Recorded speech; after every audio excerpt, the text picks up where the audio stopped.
Good morning all of you. Welcome to Perfection IAS YouTube channel. So today we are going to see 5th of August current affairs which are relevant for your upcoming BPSC prelims examinations. और ये सारे topics जो हैं जो मैंने the Hindu, Indian express और बहुत सारे रीजनल न्यूज़पेपर से मैंने इन टॉपिक्स को उठाया है और ये सारे टॉपिक बहुत ज़्यादा इंपॉर्टेंट होने वाले हैं.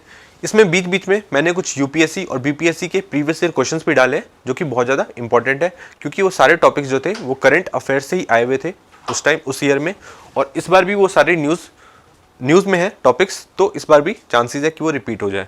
तो एक एक करके देख लेते हैं. ये ओवरऑल एक बार देख लो कि ये स्कीम से रिलेटेड है, बिहार न्यूज़ है, नेशनल न्यूज़ है, कुछ इंटरनेशनल स्पोर्ट्स और अपॉइंटमेंट्स और मिसलेनियस टॉपिक्स हैं. तो एक एक करके देख लेते हैं. तो पहला क्या है टॉपिक, पहला स्कीम से रिलेटेड है, प्राइम मिनिस्टर जन आरोग्य योजना. तो जन आरोग्य योजना से आपको क्या समझ में आ रहा है, कुछ ये मेडिसिन से रिलेटेड है. मतलब यह एक स्कीम है जो कि इंश्योरेंस कवर दे रही है, हेल्थ कवर दे रही है किसको, जितने भी बेनिफिशियरीज हैं इसके.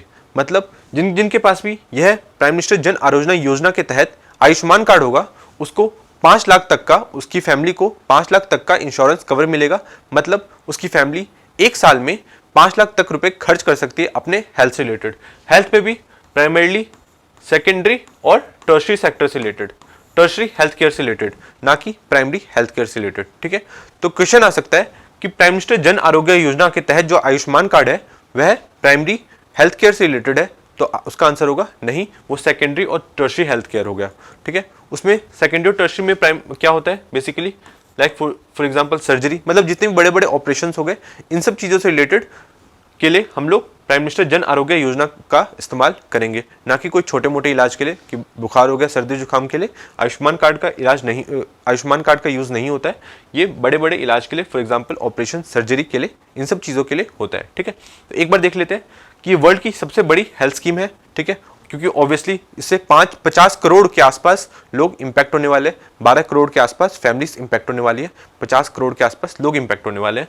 5 लाख तक की ये पर हर एक फैमिली को एक इंश्योरेंस कवर दे रहा है. ये क्या कर रहा है, ये 50 करोड़ बेनिफिशियरी को कवर कर रहा है और इसमें से 49% जो है वो वुमेन है. मतलब ये एक वुमेन के लिए भी बहुत ज़्यादा इंपॉर्टेंट हो जाता है, वुमेन को भी एम्पावर करता है. दूसरी चीज़, एक और चीज़ देख लो, ये इसकी वजह से आउट ऑफ पॉकेट एक्सपेंडिचर भी बचा रहा है. आउट ऑफ पॉकेट एक्सपेंडिचर क्या होता है, ये चीज़ आपको जानना चाहिए. मतलब जो खर्च जो नहीं होने चाहिए पर वो हो जा रहे हैं. अगर कोई गरीब है उसका तो सिर्फ खाना पीने तक ही उसको पैसे मिलते हैं हर एक दिन के, और उसमें अगर उसको बीमारी हो जाती है कोई, तो वो एक तरीके से आउट ऑफ पॉकेट एक्सपेंडिचर हो गया. तो ये एक तरीके से आउट ऑफ पॉकेट एक्सपेंडिचर को भी सेव कर रहा है. Plus prime minister Jan Arogya योजना के तहत प्राइवेट हॉस्पिटल भी आते हैं, गवर्नमेंट हॉस्पिटल भी आते हैं. ठीक है. तो क्वेश्चन आएगा कि इसमें सिर्फ गवर्नमेंट हॉस्पिटल आते हैं, तो आंसर होगा नहीं, इसमें प्राइवेट हॉस्पिटल भी आते हैं. उसमें हर एक हॉस्पिटल में कुछ इलाज जो होते हैं उसके बारे में लिखा रहता है कि ये प्राइम मिनिस्टर जन आरोग्य योजना के तहत हो सकता है. तो आप उसे वेबसाइट पे जाके चेक करेंगे तो आपको दिख जाएगा कि आपकी, जैसे आपको कुछ सर्जरी करानी है तो आप चेक करेंगे उसकी वेबसाइट पे जाके, तो आप देख सकते हैं कि उससे रिलेटेड जो इलाज है कौन से हॉस्पिटल में होगा, प्राइवेट के कौन से हॉस्पिटल में होगा और गवर्नमेंट के कौन से हॉस्पिटल में होगा. ठीक है. ये चीज़ देख सकते हैं. और ये एक सेंट्रली स्पॉन्सर्ड स्कीम है. मतलब बिहार में 60% जो पैसा है वो सेंट्रल गवर्नमेंट देगी और 40% जो पैसा है वो बिहार गवर्नमेंट देगी. ठीक है. और सेंट्रल स्पॉन्सर स्कीम में एक और चीज़ जान लो, इसमें जो नॉर्थ ईस्टर्न स्टेट है वहाँ पे 90% जो पैसे हैं वो कौन देती है, सेंट्रल गवर्नमेंट, और 10% जो पैसे हैं वो देगी वहाँ की स्टेट गवर्नमेंट. प्लस ये तो गया north eastern state plus Uttarakhand plus Himachal Pradesh. इन सारी जगह पे क्या होगा, 90% जो पैसे हैं वो कौन देगी, सेंट्रल गवर्नमेंट. और जितने भी यूटीज हैं वहाँ पे क्या होगा कि 100% जो पैसे हैं वो सेंट्रल गवर्नमेंट देगी. तो एक बार इसे देख लो, प्राइम मिनिस्टर जन आरोग्य योजना, ये एक हेल्थ इंश्योरेंस कवर देती है 5 लाख तक का secondary and tertiary health care में. ठीक है. ये चीज़ आपको ध्यान रखना है, प्राइमरी हेल्थ केयर में नहीं है. ये इसका मैंने एक डैशबोर्ड का इसका एक स्क्रीनशॉट लगा दिया, इसे आप देख सकते हैं. यहीं पे जाके आप चेक भी कर सकते हैं कि अगर वो जिस हॉस्पिटल में आप इलाज कराना चाहते हैं वो इस स्कीम के तहत इलाज करता है कि नहीं. ठीक है. नेक्स्ट चीज़ देख लेते हैं. नेक्स्ट चीज़, ये कटआउट मैंने लगा दिया है. इस स्कीम के तहत आप देखेंगे कि सबसे ज़्यादा जो बेनिफिशियरीज है वो कहाँ से है, वो उत्तर प्रदेश है. ठीक है. तो क्वेश्चन आ सकता है, क्वेश्चन आएगा कि प्राइम मिनिस्टर जन आरोग्य योजना के तहत सबसे ज़्यादा बेनिफिशियरी जो है वो बिहार से है. तो उसका आंसर होगा नहीं, सबसे ज़्यादा बेनिफिशियरी है उत्तर प्रदेश से, सेकंड नंबर पे है एमपी और थर्ड नंबर पे है बिहार. ये चीज़ को आपको ध्यान रखेंगे. और सबसे कम कौन है, सबसे कम है लक्षद्वीप. ठीक है. वहाँ पे बहुत ही कम बेनिफिशरीज हैं। अब बिहार में भी पर्टिकुलरली देख लो, सबसे ज़्यादा है पटना से बेनिफिशरी और उसके बाद है मुजफ्फरपुर से। ठीक है, मुजफ्फरपुर से एक रिवर जाती है, उस रिवर का आपको नाम पता होना चाहिए, कौन सा है वो आप देख लेना। ठीक है, और सबसे कम कहाँ से आते हैं? सबसे कम पटना और मुजफ्फरपुर हो गया सबसे ज़्यादा, और सबसे कम हो गया शेखपुरा से और शेखपुरा से। ठीक है, ये चीज़ आप ध्यान रखेंगे। सबसे ज़्यादा बेनिफिशरी पटना और मुजफ्फरपुर, और सबसे कम बेनिफिशरी शेखपुरा और शेखपुरा। इनकी लोकेशन भी आप देख लोगे, और ये भी देखोगे कि शेखपुरा क्या नेपाल से बॉर्डर लगाता है क्या, ये भी आप चेक कर लेंगे। ठीक है, तो प्राइम मिनिस्टर जन आरोग्य योजना के तहत जो भी चीज़ें वो सारी चीज़ आपको समझ में आ गई। अब इससे कुछ भी क्वेश्चन आएगा आपको सॉल्व कर लेना है, क्योंकि इससे एक्स्ट्रा कुछ भी नहीं आने वाला है, ये बात आप मान के चलो। और ये टॉपिक मैंने आज इसलिए भी कराया है क्योंकि इससे रिलेटेड चीज़ें अभी बहुत ज़्यादा न्यूज़ में है, क्योंकि एक तो ये बहुत ज़्यादा इंपॉर्टेंट स्कीम भी है, और सेकंड चीज़ अभी बहुत सारी रेट्स भी कंडक्ट हो रही है, मतलब रेट्स भी कंडक्ट हो रही है पूरे इंडिया में कुछ घोटाले से रिलेटेड, तो उस वजह से भी ये स्कीम लॉन्च न्यूज़ में है, तो इसे आप देखते रहेंगे। ठीक है, कुछ क्वेश्चन देख लेते हैं। 64th बीपीएससी प्रीलिम्स में आ चुका है ये 2018-19 में। ठीक है, which scheme was recognized as the world's largest insurance scheme launched in India in September 2018। सितंबर 2018 में कौन सी स्कीम है जिसे वर्ल्ड्स लार्जेस्ट इंश्योरेंस स्कीम कहा कहा गया था। ठीक है, तो इसके बारे में मैंने आपको बता दिया कि ये 2018 में लॉन्च हुई थी। ठीक है, तो एक बार देख लेते हैं क्वेश्चन क्या है। क्वेश्चन है कि 2018 में कौन सी वर्ल्ड की सबसे लार्जेस्ट स्कीम लॉन्च हुई है जिसे वर्ल्ड की सबसे लार्जेस्ट स्कीम कहा जाता है, तो उसका आंसर है प्राइम मिनिस्टर जन आरोग्य योजना। सिंपल है, पहले मैं बता चुका हूं कि ये वर्ल्ड की सबसे ज्यादा बड़ी हेल्थ इंश्योरेंस स्कीम है जो 50 करोड़ से ज़्यादा बेनिफिशरीज को कवर करी है, 12 करोड़ से ज़्यादा फैमिली को कवर करी है। सबसे ज़्यादा बेनिफिशरी इसके उत्तर प्रदेश और मध्य प्रदेश में है। बिहार तीसरे नंबर पे है, बिहार में पटना और मुजफ्फरपुर पहले और दूसरे स्थान पे, और सबसे जो नीचे है वो है शेखपुरा, और सबसे लास्ट के सेकेंड नंबर पे है वो है शेखपुरा। ठीक है, ये चीज़ आप पूरा फैक्ट याद रखोगे। नेक्स्ट एक और क्वेश्चन देख लेते हैं। क्वेश्चन है consider the following statement regarding the प्रधानमंत्री जन आरोग्य योजना। फर्स्ट है prime minister Jan Arogya Yojana provides a health insurance cover of ₹5 lakh per family per year for secondary and tertiary care hospitalisation. ठीक है, ये तो सही है, फर्स्ट इज राइट। सेकंड है the scheme is applicable only to families identified under the socio economic caste census. ठीक है, अब इसमें आपको ध्यान देना है, इसमें लिखा हुआ है ओनली टू फैमिलीज। ठीक है, अब ये चीज तो सही है, सोशियो इकोनॉमिक कास्ट सेंसस के तहत जितने भी लोग थे जो कि थोड़े पिछड़े रह गए थे इकोनॉमिकली, उनके लिए तो स्कीम है, प्लस अगर स्टेट चाहे तो और लोगों को भी इसकी बेनिफिशियरी बना सकती है। ठीक है, तो ये ओनली टू नहीं आएगा। ठीक है, तो ये चीज हो गया गलत। ठीक है, इस चीज को आपको ध्यान से पढ़ना है। थर्ड है under prime minister Jan Arogya Yojana both rural and urban beneficiaries are eligible. तो ये तो मैंने कहा है कि इसमें कुछ रूरल और अर्बन का तो मैंने नाम ही नहीं लिया था, तो ये चीज भी करेक्ट होगी। ठीक है, तो first and third is correct, देख लो इसमें first and third is correct. ठीक है, ये क्वेश्चन समझ में आ गया, इजी है, आएगा तो आप कर लोगे ना। इससे रिलेटेड जो भी क्वेश्चन है अब छूटना नहीं चाहिए आपसे इस बार, क्योंकि इस बार न्यूज में आ सकता है। एक और क्वेश्चन देख लेते हैं। Which of the following is not a feature of Pradhan Mantri Jan Arogya Yojana. एक बार देख लो, it provides a health insurance cover of ₹5 lakh per family, ये तो फीचर है ना। सेकंड है it covers pre existing condition from the first day of enrolment, ये भी एक फीचर है। Third is it is applicable only to families below poverty line. ठीक है, ये चीज मैंने कहा था क्या कि बिलो पॉवर्टी लाइन से के जो नीचे हैं व्यक्ति सिर्फ उन्हीं के लिए एप्लीकेबल है, नहीं, ये चीज मैंने नहीं कहा। स्टेट चाहे तो कितने भी बेनिफिशियरी इसके रख सकते हैं। ठीक है, तो ये इसका आंसर होगा, मतलब इसमें नॉट पूछा था ना, तो इसका आंसर होगा ये थर्ड। और फोर्थ देख लेते हैं, it covers both rural and urban poor families, ये भी इसका फीचर है। ठीक है, तो इसमें क्या पूछा था, नॉट अ फीचर, तो इसका आंसर होगा सी। याद रहेगा आपको। ठीक है, कुछ कॉन्फिडेंस आ रहा है स्कीम से रिलेटेड। एक और क्वेश्चन देख लेते हैं। एक और क्वेश्चन हमारे पास, अंडर द प्रधानमंत्री जन आरोग्य योजना which body is responsible for the implementation of the scheme. National health authority. ये आप वेबसाइट पे जाओगे तो आपको स्टार्टिंग में दिख जाएगा नेशनल हेल्थ अथॉरिटी का लोगो, मतलब नेशनल हेल्थ अथॉरिटी के अंदर आता है ये प्राइम मिनिस्टर जन आरोग्य योजना। ठीक है, नेक्स्ट क्वेश्चन देख लेते हैं। बिहार से रिलेटेड है, नंद किशोर यादव। तो अभी लास्ट के 1-2 दिनों में बिहार से रिलेटेड कोई पर्टिकुलर न्यूज़ बहुत ज़्यादा चर्चा में नहीं थी, कुछ भी ऐसी ज़्यादा डेवलपमेंट नहीं थी।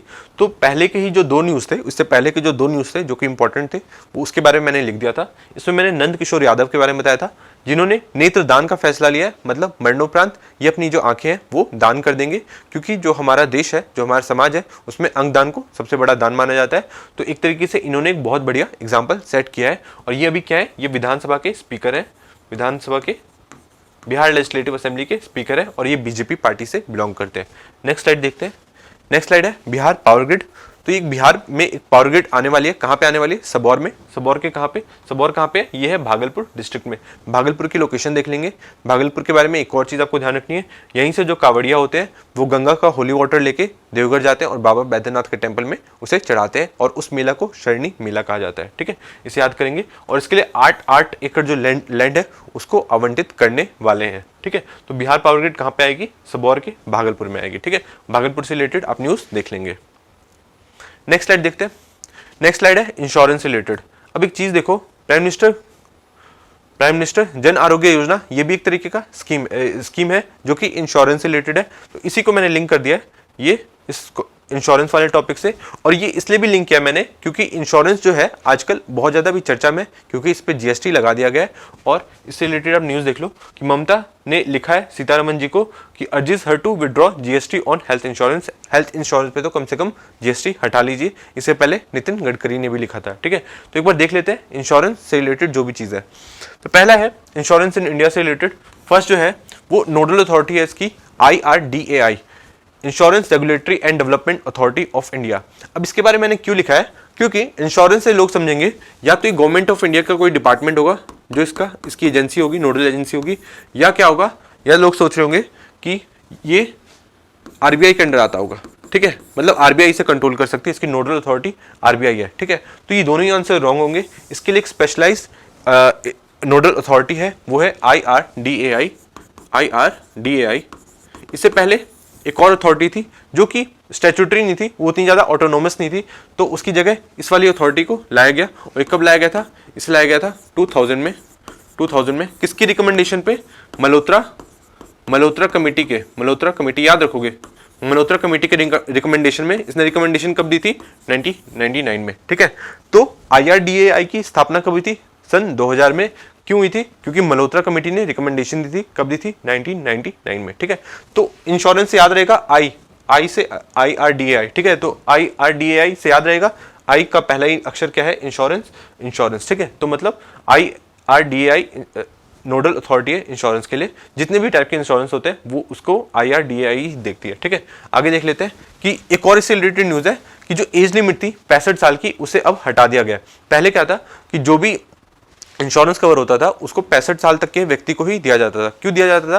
क्योंकि कंपनी की असली कमाई कैसे होती है कि जब किसी व्यक्ति ने हेल्थ इंश्योरेंस लिया और वो उसे क्लेम भी नहीं कर पाया। क्यों? क्योंकि उसको कुछ हुआ नहीं तो वो क्लेम नहीं करेगा तो वो सारे पैसे कंपनी तो आपको वापस लौटाएगी नहीं, मतलब उसकी कमाई तो वहीं से हो रही है। पर 65 साल के व्यक्ति को कुछ भी हो सकता है, उसको बहुत सारी हेल्थ प्रॉब्लम भी स्टार्ट हो जाती है, प्लस उसकी डेथ भी हो सकती है। तो ऐसे अगर कंपनी पैसे वापस देने लग गई तो उसका मुनाफा कैसे होगा? तो पहले क्या था कि 65 साल से ज़्यादा व्यक्ति को नहीं दिया जा सकता था इंश्योरेंस कवर, बट अब दिया जा सकता है। हाँ, प्रीमियम थोड़ा ज़्यादा होगा उसका। ठीक है, उसे प्रीमियम थोड़ा ज़्यादा देना पड़ेगा। तो ये जो 65 साल वाला जो बार था उसे हटा लिया गया। यह इस साल की न्यूज़ है, अप्रैल की, आ सकता है, इसे याद रखेंगे।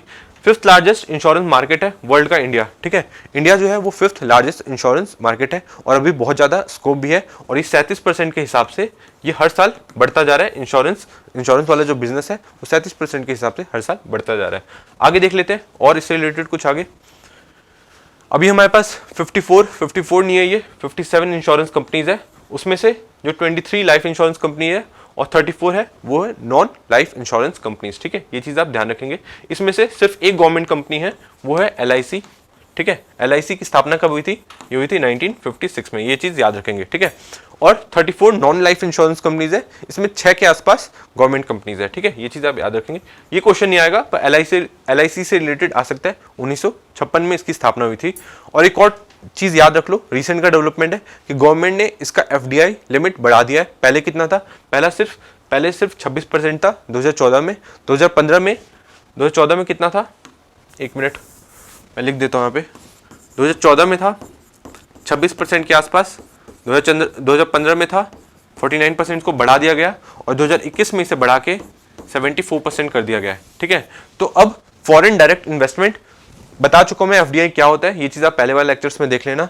तो अब एफडीआई 74% तक आ सकती है, किसमें आ सकते हैं, इंश्योरेंस सेक्टर में, ये चीज आपको ध्यान रखनी है, ठीक है। प्लस अब क्वेश्चन आएगा, पहले तो इससे रिलेटेड एक क्वेश्चन आ चुका है, मैं आपको दिखाऊंगा आगे। अब क्वेश्चन आएगा कि क्या ऐसा कुछ क्वेश्चन आ सकता है कि इंश्योरेंस कवर सिर्फ 65 साल तक के व्यक्ति ही ले सकते हैं। तो जिसने ये न्यूज नहीं पढ़ी होगी वो उसको टिक मार के आएगा, पर उसका आंसर होगा गलत। अब किसी भी उम्र का जो व्यक्ति है वो इंश्योरेंस कवर ले सकता है, ठीक है। नेक्स्ट स्लाइड देख लेते हैं। नेक्स्ट स्लाइड है, यही मैंने इसके बारे में कटआउट लगा रखा है कि 1956 में एलआईसी को बनाया गया था। इससे पहले जितने भी लाइफ इंश्योरेंस जो हेल्थ से रिलेटेड जो भी कंपनीज थी उन सबको क्लब करके 1956 में एलआईसी का गठन कराया जाता है। और 1973 में नॉन लाइफ इंश्योरेंस जो कंपनी थी, जो जनरल इंश्योरेंस कंपनी थी, उनका भी नेशनलाइजेशन कर दिया जाता है, ठीक है। तो 1956 में हेल्थ इंश्योरेंस का नेशनलाइजेशन और 1963 में नॉन लाइफ इंश्योरेंस का, जनरल इंश्योरेंस का नेशनलाइजेशन, ठीक है। ये चीज याद रखेंगे। क्वेश्चन देख लेते हैं। क्वेश्चन है 67 बीपीएससी प्रीलिम्स 2021-22, ठीक है। 67 बीपीएससी प्रीलिम्स में ये क्वेश्चन आ चुका है। In the recent union budget the foreign minister has increase the FDI limit to the insurance sector from the existing 1 to 50%, 60 to 74%। तो इसका आंसर क्या होगा, 74%। अब इस क्वेश्चन को देखो, ये क्वेश्चन आया था 2021 में, उस टाइम जो इंश्योरेंस था वो न्यूज में था। अभी फिर से है, अभी इसलिए है क्योंकि एज लिमिट को हटा दिया है, तो फिर से क्वेश्चन पक्का आएगा, उस चीज को आप देख लेना। यहीं से क्वेश्चन बनते हैं, यहीं से लगता है कि स्टैटिक पार्ट में आ गया, ये करंट में आ गया, बट सारे क्वेश्चन ये सारे करंट अफेयर से आएंगे, क्योंकि स्टैटिक पार्ट खुद में बहुत बड़ा है, सारी चीजें कवर नहीं कर सकते हो। तो जो चीज न्यूज में उसको कवर करो अच्छी तरीके से। 74% याद रहेगा। नेक्स्ट देखते हैं। और ये भी याद रहेगा कि 65 ईयर की जो लिमिट थी उसे हटा दिया गया है। नेक्स्ट स्लाइड देखते हैं। ये भी बीपीएससी में आ चुका है, प्रीलिम्स 2007-8 में, ठीक है। When was Indian Life Insurance Corporation established? ये मैंने बता दिया आपको। एलआईसी कब स्टैब्लिश हुई थी, 1956 में। और जनरल इंश्योरेंस कंपनी कब हुई थी, 1973 में, ठीक है। नेक्स्ट स्लाइड देखते हैं। नेक्स्ट स्लाइड है, India selects 2 new members Axiom 4, ठीक है। न्यूज क्या है, India select 2 crew members for Axiom 4 mission to international space Station, ठीक है। और ये जो न्यूज है ये एक तरीके का हिस्टोरिक इवेंट है, और मैं आपको बता रहा हूँ इससे क्वेश्चन गारंटीड आने वाला है, कोई नहीं रोक सकता इसको। इससे क्वेश्चन आएगा ही आएगा। क्वेश्चन आएगा किनके बारे में, शुभांशु शुक्ला के बारे में, ठीक है। तो ये आपको ध्यान रखना है, शुभांशु शुक्ला पायलट होने वाले, कौन होने वाले, पायलट होने वाले, किसके, एक्सियम 4 मिशन के। एक्सियम 4 क्या है, एक्सियम 4 एक कंपनी है जो कि प्राइवेट, जो कि एक्सियम 4 क्या है, एक्सियम 4 क्या है, प्राइवेट पीपल को कहां ले जाती है, इंटरनेशनल स्पेस स्टेशन में, ठीक है। तो प्राइवेट एस्ट्रोनॉट को ये इंटरनेशनल स्पेस स्टेशन की सैर कराती है, ठीक है। ये चीज आपको ध्यान रखना है। ये देख लो कौन कौन जाने वाला है, एक तो शुभांशु शुक्ला जाने वाले जो कि प्राइवेट होंगे, इंडिया से सिर्फ एक ही है। तो ये दूसरा कौन है, पारसनाथ बालकृष्णन नैयर। ये एक बैकअप पायलट रखे गए हैं कि इन केस अगर इनको कोई इंजरी हो जाती है, कुछ हो जाता है लास्ट टाइम पे, तो उनकी जगह ये जाएंगे पारसनाथ बालकृष्णन नैयर। और इनकी जो ट्रेनिंग है ये कहाँ चल रही है, यूएसए में चल रही है, ठीक है। तो ये चीज आप ध्यान रखेंगे। The experience will be helpful for Indian human space programme.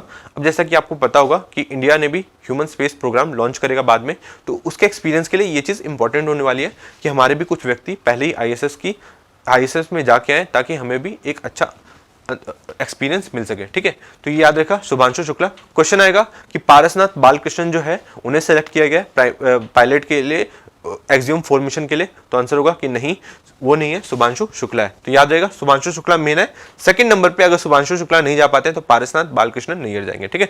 ये इतना समझ में आ गया। एक्सियम 4 के बारे में पता चल गया। ये कंपनी है जिन्होंने नासा के साथ कोलैबोरेशन किया है, और ये नासा में स्पेसएक्स के एक रॉकेट से ये लोग उड़ान भरेंगे, कहाँ से, फ्लोरिडा से, ठीक है। उड़ान भर के ये लोग इंटरनेशनल स्पेस स्टेशन में जाएंगे। और ये मिशन कितने दिन का होने वाला है, ये मिशन जो होगा वो मैक्सिमम 14 डेज का होने वाला है, ठीक है। और वहाँ पे क्या करेंगे, कुछ साइंटिफिक रिसर्च करेंगे, ठीक है। ये चीज़ एक बार देख लेते हैं। और ये दोनों व्यक्ति जो है ये इंडियन एयरफोर्स में, ये भी आप ध्यान रखना, ठीक है। क्वेश्चन कहीं से भी आ सकता है। एक्सियम 4 मिशन के बारे में देख लो, for 14 days to international space station. Rocket कौन सा होने वाला है, रॉकेट होने वाला है स्पेसएक्स का फाल्कन 9 रॉकेट, याद रहेगा। या जनरली आप ये ध्यान रखो, क्या जरूर जब ह्यूमन स्पेस प्रोग्राम है तो उसमें यूएसए ही सबसे आगे है, ठीक है। सेकंड नंबर पे आप रशिया को रख सकते हो, तो यूएसए ही सबसे आगे है। तो रशिया की तो भी हालत खराब है, तो ऑब्वियसली यूएसए का ही कोई होगा, या तो नासा होगा या तो स्पेसएक्स होगा। तो स्पेसएक्स का ये फाल्कन 9 रॉकेट यूज करेंगे, ठीक है। और ये कहाँ से लॉन्च होगा, ये कैनेडी स्पेस सेंटर से लॉन्च होगा, फ्लोरिडा के कैनेडी स्पेस सेंटर, ये यूएसए में है, और फ्लोरिडा फ्लोरिडा भी यूएसए में, एक बार देख लेना उसका कौन सा स्टेट है, ठीक है। ये न्यूज़ देख लो, ये नासा की वेबसाइट से मैंने उठाया था। NASA selects Axiom space for another private space mission in 2024, बता चुका हूँ। ये इंटरनेशनल स्पेस स्टेशन कैसा दिखता है वो है। नेक्स्ट स्लाइड देखते हैं। अब कौन कौन जाने वाला है एक बार वो भी देख लेते हैं। तो इंडिया का कौन बताया था मैंने, शुभांशु शुक्ला, नाम याद रहेगा, सुधांशु नहीं है, शुभांशु शुक्ला है, ठीक है। शुभांशु शुक्ला होने वाले हैं और ये क्या होने वाले हैं, ये एक पायलट होने वाले हैं, ठीक है। और यह इनकी एक पहली फ्लाइट है। इसके अलावा कौन होगा, पैगी विटसन होंगे, ये कहाँ के हैं, ये है यूएसए के, कहाँ के, यूएसए के। और ये स्पेसक्राफ्ट के कमांडर होंगे, क्या होंगे, स्पेसक्राफ्ट के कमांडर। ये कमांडर क्यों इन्हें बनाया गया, कमांडर इसलिए भी बनाया गया है क्योंकि इन्होंने 4 से 5 पहले, इससे पहले भी 4 से 5 बार ये इंटरनेशनल स्पेस स्टेशन में जा चुके हैं, ठीक है। एक और होने वाले हैं पोलैंड के और एक और होने वाले हंगरी के, ये दोनों भी पहली बार जाएंगे, मतलब इनको छोड़ के ये तीनों के तीनों पहली बार जाएंगे। और पोलैंड की तरफ से कौन जाएगा, स्लावोस ज़ांस्की, ठीक है, याद रखोगे, स्लावोस ज़ांस्की। और टिबोर कापू कहाँ के, हंगरी के हैं, ठीक है। तो ये लोग भी जाएंगे। शुभांशु शुक्ला पायलट होंगे और पैगी विटसन कमांडर होंगे, ठीक है। नेक्स्ट स्लाइड देखते हैं। ये इंटरनेशनल स्पेस स्टेशन के बारे में मैंने थोड़ा सा लगा दिया है। ये मैंने आईएसएस के बारे में इसलिए लगाया है क्योंकि मेन टॉपिक तो कुछ और था, पर इसके बारे में भी थोड़ा सा हम लोग जान लेते हैं। आईएसएस को कब बनाया गया था, इसे बनाया गया था 1998 में, याद रहेगा, 2000 से 2 साल पहले 1998, मतलब बहुत पुरानी बात नहीं है, 1998 में की बात है, ठीक है। एक और चीज़ के बारे में जान लो, इसमें क्या इंडिया का योगदान था क्या, तो इसमें इंडिया का कोई योगदान नहीं था। इसके बारे में हम ये चीज़ ध्यान रखो कि इसमें जो कंट्रीज थी उसमें कौन कौन सी थी, यूएसए थी, रशिया थी, यूरोप थी, जापान थी और कनाडा थी, ठीक है। मतलब जितनी भी अभी डेवलप्ड कंट्रीज है वो सारी कंट्रीज ने मिलके बहुत सारे कंपोनेंट्स मिलाए और इंटरनेशनल स्पेस स्टेशन को बनाया। अब एक इंडिया भी खुद का अपना स्पेस स्टेशन लॉन्च करने वाला है, उसका नाम आप बताएंगे और उसे कौन से ईयर तक लॉन्च करेंगे वो भी आप बताएंगे। और रशिया और चाइना भी अपना अलग से भी इंटरनेशनल स्पेस स्टेशन बना रहे हैं, उसके बारे में भी आप बताएंगे। उसके बारे में मैं अभी नहीं पढ़ा रहा हूँ क्योंकि टॉपिक कुछ और था, फिर टॉपिक से हम लोग भटक जाएंगे। टॉपिक कुछ और था, तो जितना जानने की जरूरत है उतना ही जान के आगे बढ़ेंगे, ठीक है। आईएसएस के बारे में एक और चीज़ जान लो कि 28 किलोमीटर प्रति घंटे की स्पीड से उड़ती है और हर 90 मिनट में एक बार ये धरती का चक्कर लगा लेती है। ये चीज़ को आपको ध्यान रखना है। और ये कहाँ पे है, कहाँ पे लोकेटेड है, ये 400 किलोमीटर दूर, अर्थ के सरफेस से 400 किलोमीटर दूर है, मतलब ये लोअर अर्थ ऑर्बिट में, ठीक है, LEO, लोअर अर्थ ऑर्बिट में। आगे बढ़ेंगे, आगे बढ़ते हैं। एक और न्यूज़ है, MPC मॉनेटरी पॉलिसी कमेटी से रिलेटेड है, ये भी बहुत ज़्यादा न्यूज़ में रहती है, तो एक बार देख लेते हैं। तो MPC का गठन कब किया गया था, तो MPC के बारे में एक बार देख लेते हैं। ये क्या है, मॉनेटरी पॉलिसी कमेटी। तो इसका गठन कब करा गया था, इसका गठन 2016 में करा गया था। कब किया गया था, 2016 में। कब, ये फाइनेंस एक्ट एक लाया गया 2016 में, उसमें 2 बातें कही गई। फाइनेंस एक्ट लाया गया, उसमें 2 बातें कही गई। एक तो कहा गया कि हमें इन्फ्लेशन को कंट्रोल करना है, RBI का काम इन्फ्लेशन को कंट्रोल करना है। इन्फ्लेशन को कहाँ से कहाँ तक रखना है, 4 ± 2%, मतलब 2 से 6% के बीच में हमें रखना है। दूसरी चीज़ में क्या कहा गया कि इसमें एक MPC मॉनेटरी पॉलिसी कमेटी होगी जो डिसाइड करेगी रेपो रेट, ठीक है। और रेपो रेट को यूज़ क्यों करते हैं हम लोग, रेपो रेट को हम इन्फ्लेशन कंट्रोल करने के लिए यूज़ करते हैं, ठीक है। तो ये चीज़ याद रखेंगे। फाइनेंस एक्ट लाया गया 2016 में, उसमें MPC का गठन हुआ। और इसमें कितने मेंबर्स होते हैं, इसमें 6 मेंबर्स होते हैं। आगे मैं मेंबर्स के बारे में बताऊंगा, ठीक है। 6 मेंबर्स होते हैं। तो इसका काम क्या है, इसका काम है फिक्स बेंचमार्क पॉलिसी रेट और रेपो रेट, ठीक है। तो देखो, पॉलिसी रेट आ गया, बेंचमार्क पॉलिसी रेट आ गया या रेपो रेट आ गया, तीनों सेम चीज है। तो रेपो रेट होता क्या है, रेपो रेट होता है कि फॉर एग्जांपल जो RBI है उसको बैंकर्स बैंक कहते हैं, मतलब वो जितने भी बैंक है उनका भी एक बैंक है। मतलब जब भी बैंकों को पैसे की जरूरत पड़ती है तो RBI से पैसे लेते हैं। तो जब वो RBI से पैसे लेंगे तो कुछ ना कुछ इंटरेस्ट रेट पे ही RBI पैसे देगा उनको। तो जिस इंटरेस्ट रेट पे RBI बैंक्स को पैसे देता है उसे रेपो रेट कहते हैं। या जिस इंटरेस्ट रेट पे बैंक जो है वो गवर्नमेंट को या किसी भी बैंक को पैसे देगा उसे रेपो रेट कहेंगे, ठीक है।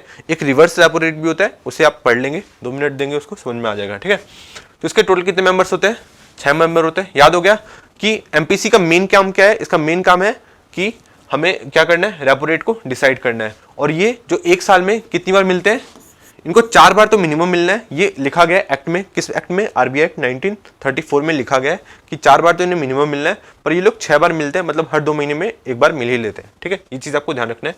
इसके 6 मेंबर है और क्वारम है 4 मेंबर का, मतलब जब 4 मेंबर होगा तभी कमेटी बैठ सकती है। ऐसा नहीं कि 3 जन छुट्टी पे और 3 जन आ रहे हैं, ऐसा नहीं हो सकता, ठीक है। नेक्स्ट है, इसका काम क्या है, इन्फ्लेशन को टारगेट करना, required to meet at least 4 times in a year. ये लिखा गया है आरबीआई एक्ट 1934 में। फाइनेंस एक्ट लाके आरबीआई एक्ट 1934 में अमेंडमेंट कर दिया गया था और उसमें यह डाल दिया गया था कि एमपीसी बैठेगी और उसे 4 बार तो मिलना ही पड़ेगा। ठीक है, ये चीज समझ में आ गया। अब इसके मेंबर्स कौन कौन से होंगे वो देखेंगे, उससे पहले देख लेते हैं कि व्हाट इज रेपो रेट। तो रेपो रेट मैं बता चुका हूं कि जिस रेट से जो आरबीआई है वो और भी जितने भी बैंक है उनको पैसे देती है उसे रेपो रेट कहते हैं। ठीक है, तो नेक्स्ट चीज देख लेते हैं। नेक्स्ट है, ये कौन है, ये गवर्नर है शक्तिकांता दास।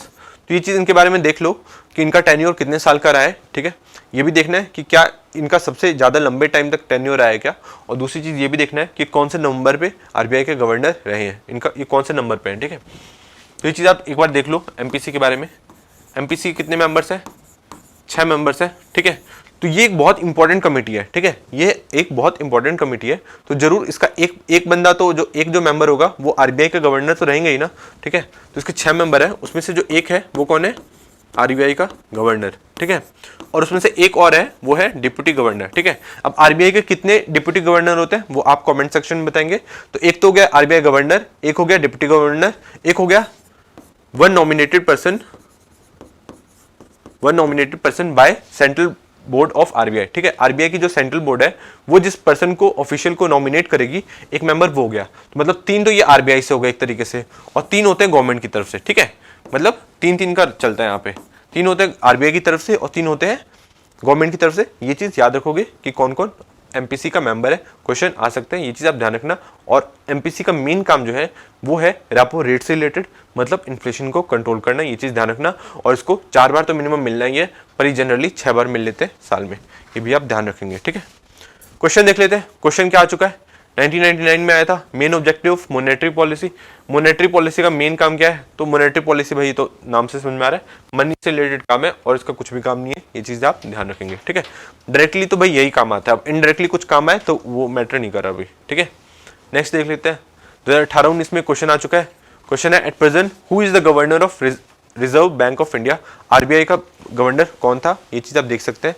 तो अभी तो कौन है, शक्तिकांता दास। तो अगर ऐसा क्वेश्चन आएगा तो आप ध्यान रखेंगे। ठीक है, आप ये भी ध्यान रखेंगे कि कौन से नंबर पे है। तो अब देखो, इससे अगर डिफिकल्ट क्वेश्चन भी आता है तो मैंने डिफिकल्ट तक का आपको बता दिया है, इस उससे ज्यादा कुछ भी नहीं आएगा, इतना कर लो सफिशिएंट है। नेक्स्ट स्लाइड देखते हैं। यूपीएससी के प्रीलिम्स में आ चुका है, which of the following statement is are correct regarding the monetary policy committee.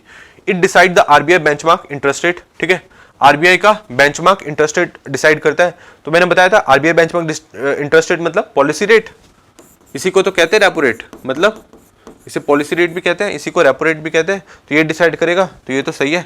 Second है, it is a 12 member body including the governor of RBI and is reconstituted every year. ठीक है, तो ये तो गलत है, 12 मेंबर थोड़ी है भाई, 6 मेंबर है, तो ये भी ध्यान रखोगे। ठीक है, 6 मेंबर हो गए तो गलत हो गया। It functions under the chairmanship of union finance minister. ठीक है, तो ये भी गलत हो गया। इसका चेयरमैन कौन होगा, इसका चेयरमैन होंगे आरबीआई के गवर्नर। कौन होगा इसका चेयरमैन, आरबीआई के गवर्नर। इसके बारे में एक और चीज ध्यान रख लो कि इसका क्वारम कितने का है, 4 मेंबर का। ठीक है, और इसमें 6 मेंबर की बॉडी है, और इसमें जो भी फैसला होता है वो होता है मेजोरिटी के हिसाब से, कि जिस फैसले को मेजोरिटी मिली वही फैसला माना जाएगा। अगर इनकेस टाई हो जाता है, मतलब तीन मेंबर एक तरफ, 3 मेंबर एक तरफ, तो जो आरबीआई का गवर्नर होता है उसका एक कास्टिंग वोट भी होता है, मतलब वो जो फाइनल डिसाइड करेगा उस वही फैसला सबको मानना पड़ेगा। ठीक है, और वो उसके जो भी फैसले होते हैं, एमपीसी के जो भी फैसले होते हैं वो बाइंडिंग होते हैं। ठीक है, तो ये जब आ जाएगा बाइंडिंग होता है क्या, तो इससे हो सकता है आप गलत करके आ जाओगे, पर आप याद रखना मॉनेटरी पॉलिसी कमेटी का जो भी फैसला होगा वो एक बाइंडिंग फैसला होगा। ठीक है, आगे देख लेते हैं। क्वेश्चन है, consider the following statement regarding the monetary policy committee in India. The MPC is responsible for setting the repo rate to control inflation in India. सही है। The MPC consist of 6 member with 3 member appointed by governor of India and government of India and 3 member from Reserve Bank of India. ये भी सही है, 3 member RBI से और 3 member government की तरफ से। सही है। The decision of MPC are taken by a majority vote and in case a tie the governor of RBI has the casting vote. ये भी सही है। तो 1, 2 एंड 3 ये सही है। ठीक है, आगे देखते हैं। नेक्स्ट क्वेश्चन है, which of the following are function of MPC in India. Setting the policy repo rate, सही है। Regulating the functioning of commercial bank, MPC का ये काम है क्या कमर्शियल बैंक को रेगुलेट करना? नहीं, ये तो आरबीआई का काम है। एमपीसी का मेन काम तो ये नहीं है ना, एमपीसी का मेन काम है रेपो रेट को रेगुलेट करना। ठीक है, रेपो रेट से क्या होगा, उससे हम इन्फ्लेशन कंट्रोल करेंगे। तो ये गलत हो गया, सेकंड इज रॉन्ग। थर्ड है ensuring price stability while keeping in mind the objective of growth, ठीक है, प्राइस स्टेबिलिटी को मेंटेन करना। प्राइस स्टेबिलिटी कैसे मेंटेन होगी, इन्फ्लेशन के थ्रू होगी, और इन्फ्लेशन कैसे मेंटेन रहता, रेपो रेट से, और रेपो रेट कौन डिसाइड करता है, एमपीसी, तो ये भी सही है, तो 1 and 3 इज करेक्ट, ठीक है, कर लोगे ना भाई, इजी है, इससे ज्यादा टफ क्वेश्चन आ ही नहीं सकता, सारे मैंने पॉइंट्स कवर कर दिए, इससे बाहर भी कुछ नहीं आएगा, यही करके जाना है आपको। नेक्स्ट न्यूज देख लेते हैं सेबी से रिलेटेड। सेबी आजकल बहुत ज्यादा न्यूज में रह रहा है, कॉन्टिन्यूसली न्यूज में रह रहा है, तो क्वेश्चन आ गया तो बोलना मत, तो एक बार देख लो, पहले ही देख लो क्या है। टॉपिक कुछ और था, SEBI targets reduction in time taken to fund raise, ठीक है, ये आईपीओ से रिलेटेड क्वेश्चन था, ठीक है, पर एक बार आप देख लो सेबी है क्या, सेबी के बारे में पहले जानना जरूरी है। तो ये एक 9 मेंबर की बॉडी है, इसके जो चेयरमैन है उसको कौन बिठाता है, चेयरमैन कौन डिसाइड करता है कौन बनेगा chairman, government of India decide करता है, और यह एक स्टैट्यूटरी बॉडी है। इसका जो गठन था वो 1988 में हुआ था, 1988 में हुआ था, बट ये उस टाइम एक ऑटोनोमस बॉडी नहीं थी, यहाँ बहुत ज़्यादा पॉलिटिकल इंटरफेरेंस भी था। तो हर्षद मेहता का जब स्कैम होता है उसके बाद 1992 में इसे स्टैट्यूटरी पावर दे दी जाती है, मतलब अब ये ज़्यादा ऑटोनोमस भी है और बहुत सारे डिसीजन खुद ही ले सकती है, ठीक है। तो स्टैट्यूटरी बॉडी है, इसका जो हेडक्वार्टर है मुंबई में, क्वेश्चन आएगा कि न्यू दिल्ली में, पर आपको ध्यान रखना है फाइनेंशियल कैपिटल ऑफ इंडिया क्या है, मुंबई, तो मुंबई में ही सेबी से रिलेटेड भी वर्क होता है, ठीक है। तो हेडक्वार्टर है मुंबई, 4 इसके रीजनल ऑफिस है, अहमदाबाद, कोलकाता, चेन्नई एंड दिल्ली, याद रहेगा। और एक क्वासी लेजिस्लेटिव बॉडी है, क्वासी जुडिशियल बॉडी है, और क्वासी एग्जीक्यूटिव पावर भी है इसके पास, ठीक है। मतलब क्वासी लेजिस्लेटिव मतलब ये कुछ लेजिस्लेचर खुद भी बना सकती है जो भी स्टॉक से रिलेटेड होते हैं। तो जब भी स्टॉक से रिलेटेड कुछ भी क्वेश्चन आएगा, जब भी स्टॉक्स, सिक्योरिटीज, डिवेंचर्स, जो भी स्टॉक शेयर्स, इन सब से रिलेटेड जब भी क्वेश्चन आएगा तो आंख बंद करके लगा देना सेबी है उसका, जो उसकी जो अथॉरिटी कौन है, सेबी, ठीक है, उसके अलावा कोई नहीं है, ये चीज आपको एकदम ध्यान रखना है, ठीक है। तो क्वासी लेजिस्लेटिव बॉडी है, मतलब कुछ लेजिस्लेचर खुद भी बना सकती है, क्वासी जुडिशियल बॉडी है, मतलब ये डिसाइड भी करती है, कुछ भी शेयर से रिलेटेड कुछ भी इशू होता है तो कौन डिसाइड करेगा, सेबी डिसाइड करेगा, और क्वासी एग्जीक्यूटिव पावर है, मतलब ये कुछ एग्जीक्यूट भी करा सकती है, ठीक है। तो ये चीज आपको ध्यान रखना है सेबी के बारे में कि स्टॉक से रिलेटेड, शेयर से रिलेटेड कुछ भी क्वेश्चन आता है, अगर उसकी अथॉरिटी पूछती है तो उसका अथॉरिटी होगी सेबी, ये आपको आंख बंद करके लगा देना है, इससे बाहर कुछ नहीं आएगा। देख लेते हैं कि इसके बोर्ड मेंबर्स हैं ये सारे, ठीक है, ये सारे बोर्ड मेंबर्स हैं, और इसकी जो हेड है, मतलब इसकी जो चेयरपर्सन है वो है मदाबी पुरी बुच, ठीक है, इनका नाम आप ध्यान रख लो। अगर कुछ आ गया, ठीक है, कि सीबीआई, जैसे आरबीआई के बारे में पूछा जा चुका है तो सेबी के बारे में पूछा जा सकता है, तो मैंने छोटे से छोटे क्वेश्चन का आपका इंतजाम कर दिया है, उसका आंसर होगा मदाबी पुरी बुच, ठीक है। नेक्स्ट स्लाइड देखते हैं, एक क्वेश्चन देख लेते हैं कॉन्फिडेंस बिल्ड करने के लिए, which of the following powers are vested in the SEBI under the SEBI act 1932, ठीक है, सेबी के बारे में पूछा गया, to regulate the business of stock exchanges, तो स्टॉक से रिलेटेड मैंने क्या बोला था, सेबी लगा देना, लगा दिया। सेकंड है to register and regulate the working of stock brokers, sub brokers, share transfer agents and other intermediaries, ठीक है, तो स्टॉक से शेयर से रिलेटेड है, ठीक है, जिसे भी टिक मार दो, ठीक है। थर्ड है to conduct inquiries and audits of stock exchange and intermediaries, ठीक है, ये भी टिक मार दो क्योंकि स्टॉक से रिलेटेड है। फोर्थ है to regulate the issuance of securities by company, ये भी टिक मार लो। मैंने क्या बताया था कि शेयर, सिक्योरिटी, ये जहां पे वर्ड आएंगे, शेयर, सिक्योरिटी, स्टॉक, डिबेंचर्स, ठीक है, तो उसकी जो अथॉरिटी है वो कौन है, सेबी है, तो उसके जो भी फंक्शन होंगे वो सारे सेबी करेगी, ठीक है। तो 1 2 3 4 टिक मार देंगे, टिक मार दिया। नेक्स्ट क्वेश्चन देखते हैं, क्वेश्चन नहीं है, ये है जेनेटिक स्क्रीनिंग, जेनेटिक स्क्रीनिंग से रिलेटेड क्वेश्चन है। ये क्या है, जेनेटिक स्क्रीनिंग क्या है, तो जेनेटिक स्क्रीनिंग है मतलब एक तरीके से इसमें ऑब्जर्वेशन करी जाती है, किसकी ऑब्जर्वेशन करेंगे, जीन्स की, क्रोमोसोम्स की, किसकी, जीन्स की और क्रोमोसोम्स, इन सब की तो एनालिसिस करी जाती है, ऑब्जर्वेशन करी जाती है, और इससे यह पता लगाया जाता है कि क्या इसको, ये जो पर्सन है इसको फ्यूचर में कोई बीमारी हो सकती है क्या, या इसकी अभी जो प्रॉब्लम चल रही है वो किस वजह से है, तो उसकी जो पर्टिकुलर प्रॉब्लम है वो पता लगाई जाती है, वो क्या है, जेनेटिक स्क्रीनिंग। और इसका इस्तेमाल ज़्यादातर एथलीट्स कर रहे हैं, ठीक है, BCCI भी करी है उससे, ताकि जो पर्सन है उसकी जो अंदर की जो पावर है, इम्यूनिटी है, उसे भी बढ़ाया जा सके, और अगर उसके अंदर कोई प्रॉब्लम हो सकती है तो उसको भी पहले से ही हटाया जा सके, ठीक है। तो ये चीज़ आप देख लेंगे, genetic screening. Genetic screening is a type of medical test that identifies changes in chromosome, genes or protein. The result of genetic test can confirm or rule out a suspected genetic condition or help determine a person's chance of developing or passing on a genetic disorder, ठीक है। तो ये चीज याद रहेगा, genetic screening term याद रख लो, question आ सकता है। जेनेटिक इंजीनियरिंग पूछा जा सकता है तो कर लोगे आप, ठीक है। नेक्स्ट स्लाइड देखते हैं, नेक्स्ट स्लाइड है नैनो साइंस, ये नैनो साइंस नहीं होगा दोस्त, इसे देख लेते हैं क्या होगा। नैनो माइंडटेक है इसका नाम, टॉपिक का नाम नैनो माइंडटेक है, इसे कर लीजिए। तो नैनो माइंडटेक क्या होता है? नैनो माइंडटेक क्या है? नैनो माइंडटेक क्या है कि ये मैग्नेटिक फील्ड को यूज करके ब्रेन के रीजन्स को कंट्रोल कर लेना, ठीक है। मैग्नेटिक फील्ड को यूज करके ब्रेन के रीजन्स को कंट्रोल कर लेना, ये एक्चुअली हो चुका है। कहाँ पे हुआ है? साउथ कोरिया में।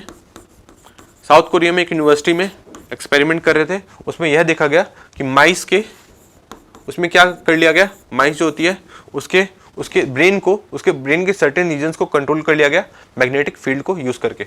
तो ability to control specific brain regions using magnetic field is called nano mindtech, ठीक है। ये चीज आप ध्यान रखेंगे। तो अभी जब ये माइस में हो सकता है, चूहों चूहियों में हो सकता है, तो ये इंसानों में भी हो सकता है, आज से 20 साल बाद आपको सुनने को मिले। इंटरनेशनल रिलेशन में देख लेते हैं, sneak peek to world affairs. ये चीज़ मैंने क्यों लिखा है? ये चीज़ मैंने इसलिए लिखा है क्योंकि इससे पहले मैं ईरान से रिलेटेड करवा चुका हूँ, इजराइल से रिलेटेड भी करा चुका हूँ, मतलब उससे मैप भी समझा चुका हूँ और इशू भी समझा चुका हूँ। तो एक बार हम ऊपर से देख लेते हैं क्या चल रहा है, चल क्या रहा है। Iran was revenge says short range strike killed हानिये, ठीक है। तो हानिये के बारे में मैंने बताया था, कौन थे? इस्माइल हानिये। क्वेश्चन आएगा इस्माइल हानिये का कनेक्शन किससे है? इस्माइल हानिये का कनेक्शन किससे है? तो वो है हमास के चीफ थे, हमास से है। क्या है? हमास के चीफ से। और हमास कहाँ पे एक्टिव है? हमास एक्टिव है गाजा में, ठीक है। तो ईरान ने क्या कहा है कि वो बदला लेंगे, ठीक है। तो ये चीज़ को आप देख के आगे बढ़ेंगे। फिर है Hezbollah expected to hit targets deeper inside Israel. Hezbollah के बारे में बता चुका हूँ। हिजबुल्ला कनेक्शन किससे है? लेबनान से है। और लेबनान का कैपिटल क्या है? बैरूट, ठीक है। ये चीज़ आप ध्यान रखेंगे। और हाउतीज का कनेक्शन किससे है? यमन से। और तीनों का ही इजराइल से पंगा चल रहा है, ये भी आप ध्यान रखेंगे। नेक्स्ट स्लाइड है यहाँ पे यूके में स्ट्राइक्स हो रहे हो, फिर थोड़े दंगे वंगे भी हो गए। क्यों हो गए? क्योंकि यहाँ पे राइट और लेफ्टिस्ट जो लोग हैं वो लोग भिड़ चुके हैं। क्योंकि वहाँ पे क्या हुआ था, वहाँ पे एक छोटी सी बच्ची थी 3 साल की, 2-3 बच्चियों थी, उनको एक 17 साल के युवक ने जाके चाकुओं से मार दिया। तो वहाँ पे न्यूज़ फैला दी गई, मिस इन्फॉर्मेशन फैला दी गई कि वह जो पर्सन था वो एक इमिग्रेंट था और वो 1-2 साल पहले ही आया था। तो यह यूके में बहुत ज़्यादा सेंसिटिव इशू है। तो वहाँ पे थोड़ी सी ये फाइट वाली सिचुएशन स्टार्ट हो चुकी है, तो इसे आप देख लेंगे। तो एक मिस इन्फॉर्मेशन था, पर वो था इमिग्रेंट ही, पर वो आज से 10-12 साल पहले आया था। और 10-12 साल बहुत होते हैं एक पर्सन को सोसाइटी में घुलने मिलने के लिए। तो एक मिस इन्फॉर्मेशन की वजह से एक फाइट हो गई है। नेक्स्ट देखते हैं, Bangladesh student decline, PM Hasina offer for talk, ठीक है। बांग्लादेश में रिजर्वेशन हट चुका है, उसके बाद भी फिर से वहाँ प्रोटेस्ट स्टार्ट हो चुके हैं। तो ये देखते हुए आगे बढ़ेंगे अभी हम। नेक्स्ट है स्पोर्ट्स में, देख लो 3-4 नाम है, उसे आपको ध्यान रखना होगा। लक्ष्य सेन है। लक्ष्य सेन क्या है? इंडियन प्रोफेशनल बैडमिंटन प्लेयर है। यह अभी बहुत ज़्यादा अच्छा परफॉर्म नहीं कर पाए ओलंपिक्स में, बट स्टिल अगर क्वेश्चन आए कि लक्ष्य सेन का कनेक्शन किससे है, तो आपको ध्यान रखना है लक्ष्य सेन एक प्रोफेशनल बैडमिंटन प्लेयर है। बीपीएससी में क्वेश्चन आ सकता है। नेक्स्ट स्लाइड देख लेते हैं। नेक्स्ट स्लाइड है दीपिका कुमारी। यह एक प्रोफेशनल आर्चर है, ठीक है। यह एक तीरंदाज है। इन्होंने भी बहुत अच्छा परफॉर्मेंस नहीं किया ओलंपिक्स में, पर आप दीपिका कुमारी का कनेक्शन आप याद रखेंगे, यह है एक तीरंदाज है, ठीक है। Indian professional Archer. ये कहाँ की है? ये रांची झारखंड की है। नेक्स्ट देख लेते हैं, इमैन खलीफ एंड एंजेला कैरेनी। एंजेला कैरेनी कहाँ की है? यह है इटली की। कहाँ की है? यह है इटली की है। और ये कहाँ के? ये अल्जीरिया के बॉक्सर है। ये अल्जीरिया के बॉक्सर है और ये इटली की बॉक्सर है। अब ये अल्जीरिया के बॉक्सर है, ये ऐसे तो मेल है, इनके पास XY क्रोमोसोम है, बट ये अपने आप को फीमेल कंसिडर करते हैं। तो इंडियन ओलंपिक जो एसोसिएशन है, उन्होंने यह भी कह दिया कि यह फाइट भी लड़ सकते हैं एक वुमेन से, मतलब ये अपने आप को वुमेन कंसिडर करते हैं, तो ये वुमेन से फाइट करेंगे। और इस मैच में जो एंजेला कैरेनी है ये हार चुकी। तो मतलब ये बहुत ज़्यादा डिसहार्टनिंग था कि मतलब एक मेल को फीमेल से लड़ा दिया गया, क्योंकि उनके मैस्कुलिनिटी में बहुत ज़्यादा फर्क होता है। पर इनका कहना है ये तो अपने आप को मेल मानते ही नहीं है, तो फीमेल मानते हैं, तो ये फीमेल ही है। अब इनके अकॉर्डिंग फीमेल है और इंडियन ओलंपिक एसोसिएशन के अकॉर्डिंग भी ये फीमेल है अब, ठीक है। तो ये चीज़ आप देख लेना। तो इनके साथ एक तरीके से बहुत गलत हुआ है। ये इटली से है, ये अल्जीरियन बॉक्सर है, ठीक है। ये आप देख लो। नेक्स्ट स्लाइड देखते हैं। ये अभी की टैली है, आज की टैली में देख लेता हूँ। इंडिया के पास सिर्फ 3 ब्रॉन्ज है। यूएसए और चाइना के पास 26, 19 और 11, 15, 19 इतने गोल्ड, ब्रॉन्ज और सिल्वर है, ठीक है। तो इंडिया के पास सिर्फ 3 ब्रॉन्ज है। तीनों के बारे में आपको बता चुका हूँ। पहले थी मनु बघेल, सेकेंड थी मनु बघेल एंड थर्ड थे सुरभजीत, ठीक है। तो 2 तो मनु बकेर मेडल लेके आई है, ब्रॉन्ज मेडल, और 1 स्वरूपजीत लाए हैं, और तीनों ही एयर पिस्टल में है। ठीक है, तो ये चीज़ आप ध्यान रखेंगे, तो इतना आपको ध्यान रहेगा। ये चीज़ आप थोड़ा सा इस चीज़ पे आप गौर करना कि ये जो इतना खराब परफॉर्मेंस रहता है इंडिया का, 1.4 बिलियन पीपल है हमारे पास, उसके बाद भी इतना खराब परफॉर्मेंस इसलिए रहता है क्योंकि हम लोग की सरकार जो है इस पे ज़्यादा अच्छे कदम नहीं उठा पा रही है। ऐसा नहीं कि हमारे सिर्फ प्लेयर्स की गलती है, क्योंकि प्लेयर्स को कुछ भी नहीं मिलता है जब तक कि वो कुछ अच्छा परफॉर्म करके नहीं दिखाते हैं। एक बार जब कुछ उन्होंने थोड़ा सा भी अचीव कर लिया तो उनको बहुत पैसे मिल जाते हैं, पर उससे पहले जब उस प्लेयर को बनाना होता है तब कोई भी आगे आता नहीं है। तो इस चीज़ पे ध्यान देने की ज़रूरत है, क्योंकि देखिए यूएसए में 40 करोड़ के आसपास लोग हैं, और वहाँ पे 26 ब्रॉन्ज, 26 सिल्वर और गोल्ड 19 है। चाइना में, जिसकी पॉपुलेशन हमारी जितनी है, 11, 15, 19 है। ठीक है, तो ये चीज़ आप ध्यान रखेंगे। नेक्स्ट स्लाइड देख लेते हैं।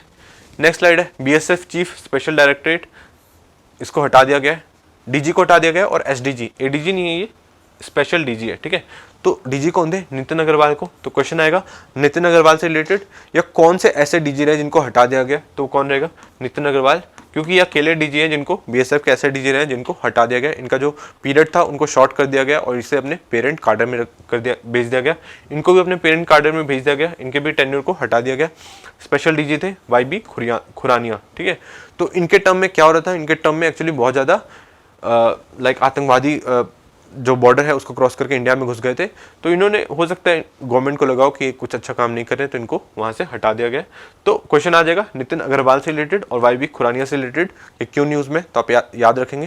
ठीक है, तो आज की ओवरऑल स्लाइड, एक लास्ट क्वेश्चन और है मिसलेनियस रिलेटेड, याद रखो, यामिनी कृष्णमूर्ति, इनका कृष्णमूर्ति। ठीक है, तो कृष्णमूर्ति कुछ वैसा लग रहा है, आर्ट टाइप का नाम लग रहा है। ठीक है, आर्ट से रिलेटेड होगा, तो ये जरूर आर्ट से रिलेटेड है। ये भारतनाट्यम और कुचिपुड़ी के लिए इनको जाना जाता है। ठीक है, यह क्लासिकल डांसर रही हैं इंडिया की, और ये एक पद्मा अवार्डी भी रही हैं। इनको पद्म विभूषण मिल चुका है 2016 में, पद्म भूषण मिला था 2001 में, और पद्म श्री भी मिल चुका है 1968 में।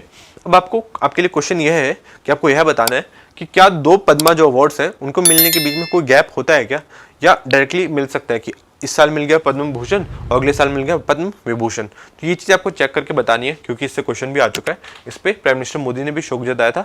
इंडियन क्लासिकल डांसर है जिनका जो बहुत ज़्यादा भारतनाट्यम और कुचिपुड़ी में इनका बहुत ज़्यादा योगदान रहा है। ठीक है, ये चीज़ आप इनके बारे में थोड़ा देख लेंगे। तो आज की सारी स्लाइड्स यहीं पर ख़त्म हो जाती हैं। तो मैं आशा करता हूं कि आपको सारी स्लाइड्स मेरी समझ में आई होगी और आपका कॉन्फिडेंस भी पहले से ज़्यादा बढ़ा होगा। हमने इसमें बहुत सारे क्वेश्चंस ऐड करें, प्रीवियस ईयर क्वेश्चंस ऐड करें बीपीएससी के, और यूपीएससी के भी करें। यूपीएससी के लिए इसलिए करें क्योंकि ऐसा देखा गया है कि यूपीएससी क्वेश्चन कुछ साल बाद बीपीएससी में भी आ जाते हैं, तो आपको पहले ही रेडी रहना पड़ेगा। और मैंने यहाँ इस वीडियो से यह भी दिखाने की कोशिश करी कि जो भी क्वेश्चन आ रहे हैं वो सारे आपके करंट अफेयर्स से ही आ रहे हैं। स्टैटिक के भी जो क्वेश्चन है वो भी करंट अफेयर्स के टॉपिक से ही निकल के आ रहे हैं। पिछले साल भी जितने भी टॉपिक्स थे उसमें बहुत सारे क्वेश्चन करंट अफेयर्स में चल रहे थे, सारे टॉपिक्स चल रहे थे, तो वहीं से ये सारे क्वेश्चंस आए थे। So thank you so much.